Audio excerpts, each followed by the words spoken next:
Hello friends, welcome to my channel. আজ আমি আমার এই চ্যানেলে প্রথম ব্লগ তোমাদের সাথে শেয়ার করতে চলেছি। আর আজ আমি তোমাদের সাথে শেয়ার করব ডেলি লাইফস্টাইল। আমি প্রত্যেক দিন আমার সকালটা কিভাবে শুরু হয়, কিভাবে আমি পুরোটা মেনটেন করি, সেটাই আমি তোমাদের সাথে শেয়ার করব। আশা করি তোমাদের আমার এই ভিডিওটা খুব ভালো লাগবে আর তোমরা আমাকে অনেক অনেক ভালোবাসা সাপোর্ট করো, এই আশা নিয়ে আজ আমি তোমাদের সাথে আমার ডেলি লাইফস্টাইল শেয়ার করছি। তো চলো, প্রথম যেটা আমি তোমাদের সাথে শেয়ার করতে পারলাম না সেটা হচ্ছে সকাল 7টার সময় আমাকে ঘুম থেকে উঠতে হয়। উঠেই প্রথম আমি কিচেনে যাই, কারণ বাপ্পা আমার হাজব্যান্ড, বাপ্পার জন্য আমাকে লাঞ্চ বানাতে হয় আর সেই লাঞ্চটা আমাকে প্যাকও করে দিতে হয়, কারণ বাপ্পা ডিউটি যায় 8টার সময়, ও লাঞ্চ বক্স নিয়ে যায়। সেই জন্য বাপ্পা ডিউটি চলে গেছে, এখন অলরেডি 8:30 বেজে গেছে। আর বাপ্পা ডিউটি যায় 8টা বাজতে 5 মিনিট বাকি, এরকম টাইমে বাপ্পা ডিউটি যায়। বাপ্পা ডিউটি যাওয়ার পরই বেশিরভাগ সময় আমার ছেলে রিদ ঘুম থেকে ওঠে। তো পাপা চলে গেছে আর ও ঘুম থেকে উঠে পড়েছে। এবার আমি ওকে ওর ডায়পারটা একটু চেঞ্জ করে দেব। আর আমি থাকি দেরাদুনে। আমার সব ডিটেলস সব কিছু আমি পরে পরে তোমাদের সাথে শেয়ার করতে থাকবো। তোমরা সব কিছু জানতে পারবে আমার সম্পর্কে, কোথায় থাকি, কি করি, মানে কেমনভাবে থাকি, সব কিছু আমি তোমাদের সাথে শেয়ার করবো একটু একটু করে। একটা ভিডিওতে সব কিছু তো বলা সম্ভব না, অবশ্যই তোমাদের সাথে আমার এই সব কিছু শেয়ার আমি করব। এখন দেরাদুনে ভালোই ঠান্ডা আছে, সেই জন্য আমি রিদকে সকালবেলাটা একটু ডাইপার পরিয়ে রাখার চেষ্টা করি। সেই জন্য পুরো রাত যে ডাইপারটাও পরেছিল ওইটা আমি চেঞ্জ করে দিলাম। চেঞ্জ করে ওকে আমি একটা ডাইপার চেঞ্জ করে পরিয়ে দিয়েছি আর সাথে প্যান্টও পরিয়ে দিয়েছি। এবার আমি একটু বিছানাটা গুছিয়ে নেব। বিছানা যতক্ষণ না গোছানো হয় ততক্ষণ ঘরটা সত্যি অগোছালো লাগে। আর আমার ঘরটা খুব একটা যে প্রচুর গোছানো সেই রকম কিছু না, কারণ আমি একটা রুমেই থাকি আর এটা হচ্ছে আমরা রেন্টে থাকি। সব কিছু আমি তোমাদেরকে রুমটা পুরো ঘুরিয়ে পরে একদিন দেখাবো, আজকে একসাথে তো সব কিছু সম্ভব নয়। তো দেরাদুনে এখন ভালোই ঠান্ডা আছে, সে কারণে এখন আমাদেরকে ব্ল্যাঙ্কেট ব্যবহার করতে হয়। দেশের দিকে এখন আর অতটা ঠান্ডা নেই, আমি শুনেছি ওখানে আর ব্ল্যাঙ্কেট ইউজ করতে হচ্ছে না, কিন্তু এখানে এখনও ভালোই ঠান্ডা থাকার কারণে ব্ল্যাঙ্কেট ইউজ করতে হয়। আর সেই জন্য সকালে আমাকে সবগুলো ভালো করে ফোল্ড করে রেখে দিতে হয় বিছানার সাইডে। এখন আমরা আপাতত একটাই ব্ল্যাঙ্কেট ব্যবহার করছি, আর একটা করতাম সেটা আরও একটু মোটা, সেটা আপাতত এখন চেয়ারে ফোল্ড করে রেখে দিয়েছি ওটা, কারণ বিছানার মধ্যে যদি সব রেখে দিই তাহলে আর বিছানায় জায়গা পাওয়া যাবে না। আর যেহেতু আমাদের একটাই রুম, সেই জন্য বেশিরভাগ সময়টা বিছানাতেই আমাদের কাটে। যাই হোক, রিদ এগিয়ে এগিয়ে আসছে, ও খুব বদমাশি করছে, ওকে আমি ধরছি আর শুধু বিছানার ধারে চলে আসবে আর পড়ে যাবে কোথায়, ওই ভয়ে আমার লাগে, কারণ একবার ও পড়ে গেছিলো।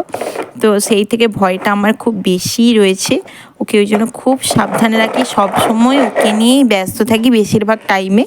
আমার কাজকর্ম, ঘরের যে মানে কাজকর্ম যেগুলো ঝাড়ু পোছা, ওইগুলো আমার অনেক দেরি করে হয়, 1টা 1:30টাও বেঁচে যায় কখনো। কি করব, ছেলেকে ছেড়ে ওইসব করতেও পারি না। আর এখন ঠান্ডা থাকার জন্য ওকে আমি নিচেও বসাতে পারছি না। নিচে আমি ওকে যদি মাদুর পেতে বসাই, ও এক জায়গাতে থাকবেই না, এদিক ওদিক হয়ে যাবে। সেই জন্য নিচেও বসাচ্ছি না, ও বিছানায় এখনও খেলছে আর আমি এই টেবিলের উপরটা একটু পরিষ্কার করে দিচ্ছি। এখানে অনেক দিন ধরে পরিষ্কার করব করে করাও হচ্ছে না, সেই জন্য যতটা সম্ভব আমি করে দিচ্ছি।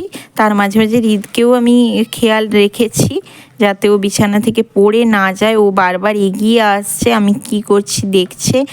আর ওর সবসময় আলাদা আলাদা জিনিস দরকার, সেই সব নেওয়ার জন্য বায়না করে। আর এটা হচ্ছে রুম হিটার, এটা বাপ্পার লাগে। আর এখন যেহেতু খুব বেশি ঠান্ডা নেই, সেই জন্য এটা আমি এখন গুছিয়ে রেখে দেবো, এটাও এখন ইউজ করে না, এই জন্য এটা আমি রেখে দেবো। আর টেবিলের উপরটা পুরো পরিষ্কার করে একদম সুন্দর করে মুছে রেখে দেবো, দেখতে ভালো লাগে না এগুলো যখন পরিষ্কার পরিচ্ছন্ন থাকে। সব সময় তো পারি না, প্রত্যেক দিন এইসব করতে পারি না, সপ্তাহে 1 দিন 2 সপ্তাহে 1 দিন এরকমভাবেই আমি করি, কারণ হৃদকে ছেড়ে আমার টাইম হয়েই ওঠে না। মনে হয় যেন 24 ঘন্টার জায়গায় যদি 48 ঘন্টায় একদিন হতো তাহলে হয়তো টাইমটা অনেকটা পেতাম। যাই হোক, তোমাদের সাথে কথা বলতে বলতে সব কাজ আমি করে নিয়েছি এখানে।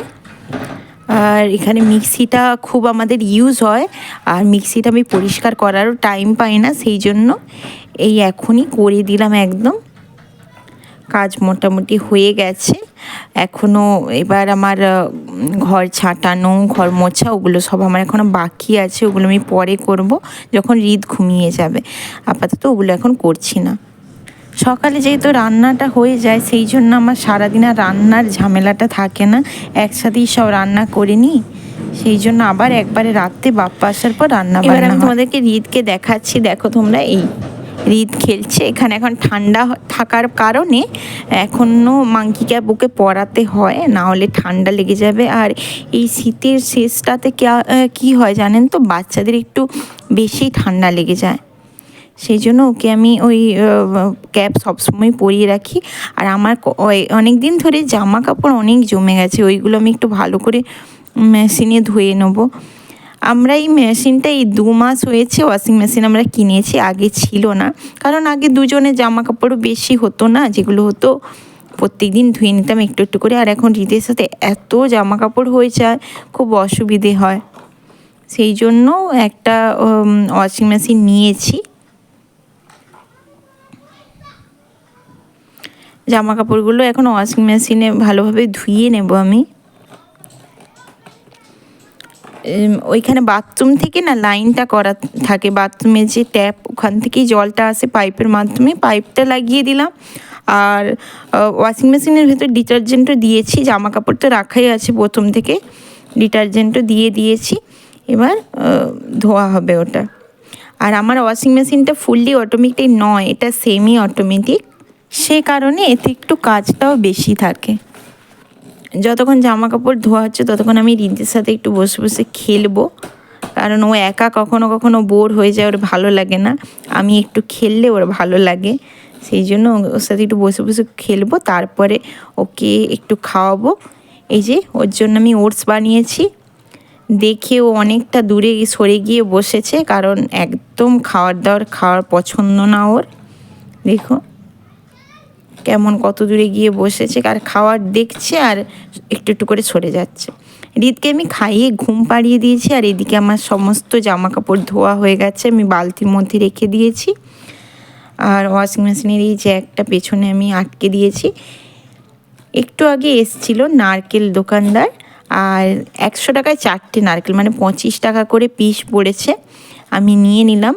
দেরাদুনে নারকেল পাওয়া ভাগ্যের ব্যাপার, আগে আগে পাওয়া যেত না, এখন প্রায়ই আসে বিক্রি করতে, সেই জন্য নেই।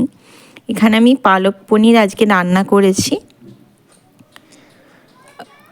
আগে খাওয়া পরে হবে, আগে ঘরটা ঝাঁটিয়ে আমি পরিষ্কার করে নেব। হৃদ ঘুমিয়ে গেলে যত তাড়াতাড়ি সম্ভব আমি সব কাজ গুছিয়ে নেওয়ার চেষ্টা করি, না হলে পরে আর একদমই হবে না। আর যেহেতু আজকে হৃদ তাড়াতাড়ি উঠে পড়েছে, সেই জন্য আমি আজকে ঘর ঝাঁটানো আর মোছার টাইমই পেলাম না। অন্য দিন কী হয়, হৃদের উঠতে 9টা 9:30 এরকম বেজে যায়। তো যাই হোক, ও আবার ঘুমিয়ে পড়েছে, ওই জন্যে আমি তাড়াতাড়ি করে ঘরটা ঝাঁটিয়ে নিচ্ছি। আমার রুম এইটুকুই, বেশি বড় না, পরে তোমাদেরকে দেখাবো কখনো। আর তোমাদের আজকে আমার এই ব্লগটা যদি ভালো লাগে অবশ্যই করে লাইক কমেন্ট করবে, আর আমার চ্যানেলটা সাবস্ক্রাইব করতে ভুলো না, যেন সাবস্ক্রাইব করে দিবে চ্যানেল। তোমরা আমাকে সাপোর্ট করলে আমি তাহলে একটু সাহস পাবো তোমাদের সাথে সব কিছু শেয়ার করার। এইভাবে আমি ঘরটা ভালো করে ঝাঁটিয়ে দিলাম। এবার আমি না একটু আটা মাখিয়ে নিচ্ছি। আর এখন কটা বাজে জানেন তো, এখন বাজে 2টো। আমি আটা মেখে নিচ্ছি, এই জন্য আটা মেখে নিচ্ছি, যদি রাতে রুটি খাওয়া হয় বা কাল সকালে আবার বাপ্পা লাঞ্চে নিয়ে যায়, রুটি ভাত দুটোই নিয়ে যায়, সেই জন্য আটাটা আমি আগের দিন থেকে মাখিয়ে রাখার চেষ্টা করি। সকালে উঠে সম্ভব হয় না অত করা, কারণ ভাত করি, তরকারি সব একসাথে করি, তো সেই জন্য। এখানে আমি হৃদের বোতলগুলি ফুটিয়ে নেবো। আজকের ভ্লগ এইটুকুই, বাই বাই বাই।